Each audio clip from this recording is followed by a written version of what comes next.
Students, matter की 3 states यानी solid, liquid और गैस के मुतालिक आप स्कूल लेवल से पढ़ते आ रहे हैं। क्या आप जानते हैं कि मैटर की एक 4th स्टेट भी होती है जिसे प्लाज्मा कहते हैं। अगरचे कि हमारी इस अर्थ पर प्लाज्मा 0.1% से भी कम पाया जाता है, मगर हमारी इस यूनिवर्स का 99.9% हिस्सा प्लाज्मा से ही बना हुआ है। सन, जो कि हमारे सोलर सिस्टम का चीफ है, जो हमें रोजाना हीट और लाइट प्रोवाइड करता है, प्लाज्मा से ही बना हुआ है। स्टार्स, जो हमारी जमीन से करोड़ों मील दूर हैं, प्लाज्मा से बने हुए हैं। हमारे इस सोलर सिस्टम के कई प्लैनेट्स में प्लाज्मा की मौजूदगी की कंफर्मेशन हो चुकी है। अब सवाल ही पैदा होता है कि प्लाज्मा है क्या चीज, ये बना कैसे है और इसकी एप्लीकेशंस क्या हैं। स्टूडेंट, सॉलिड में पार्टिकल्स एक दूसरे से क्लोजली पैक्ड होते हैं, लेकिन सॉलिड को जब एक पर्टिकुलर टेम्परेचर तक हीट किया जाता है तो ये लिक्विड में कन्वर्ट हो जाता है। लिक्विड को फर्दर हीट किया जाए तो एक खास टेम्परेचर पर पहुंचकर ये गैस बन जाता है। अब अगर हम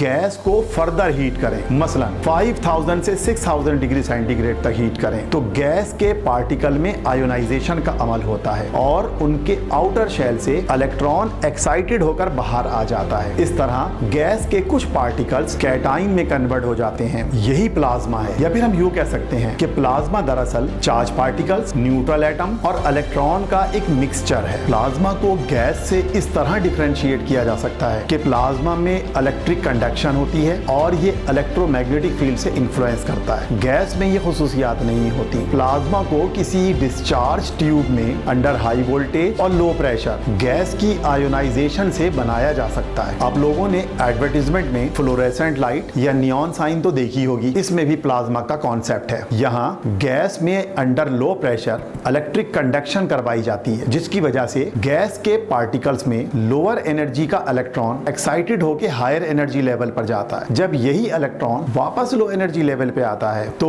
फोटोन रेडिएशंस इमिट करता है, जिनकी एक पर्टिकुलर वेवलेंथ होती है। इस तरह हमें एक पर्टिकुलर कलर नजर आता है। मिसाल के तौर पे नियॉन गैस किसी डिस्चार्ज ट्यूब में भरी हुई हो तो उससे ऑरेंज लाइट निकलती है। इसी तरह हीलियम येलो लाइट प्रोड्यूस करता है और आर्गॉन से व्हाइट लाइट प्रोड्यूस होती है, जबकि हाइड्रोजन रेड लाइट प्रोड्यूस करता है। स्टूडेंट, आपने कभी अपनी लाइफ में स्काई पर अरोरा देखा है? ये लो पोलर रीजन वाली कंट्रीज में मिडनाइट में देखने को मिलता है, मसलन आइसलैंड में, फिनलैंड में, नॉर्वे में, डेनमार्क में और स्वीडन में। यहाँ एटमॉस्फेरिक एयर में नाइट्रोजन और ऑक्सीजन के अलावा हीलियम, नियॉन, आर्गॉन और दूसरी कई गैसें भी मौजूद होती हैं। लिहाजा जब सन रेज के चार्ज पार्टिकल इन गैसों से हिट होते हैं तो उनमें एक्साइटेशन का अमल होता है, यानी इलेक्ट्रॉन लो एनर्जी लेवल से हाई एनर्जी लेवल की तरफ जाता है। वही इलेक्ट्रॉन जब वापस लो एनर्जी लेवल की तरफ आता है तो इस तरह एक खास फ्रीक्वेंसी और वेवलेंथ की रेडिएशंस इमिट होती हैं, जिनका एक पर्टिकुलर कलर होता है और ये कलर हमें आसमान पर एक दिलकश नज़ारे की शक्ल में नजर आता है। प्लाज्मा की हमारी डेली लाइफ में कई एग्जाम्पल्स हैं और ये हमें कई शक्लों में नजर आता है। मसलन अक्सर ये सवाल पैदा होता है कि फायर, फ्लेम यानी कि आग है क्या चीज और ये मैटर की कौन सी काइंड है? तो दरअसल आग प्लाज्मा की कैटेगरी में आती है।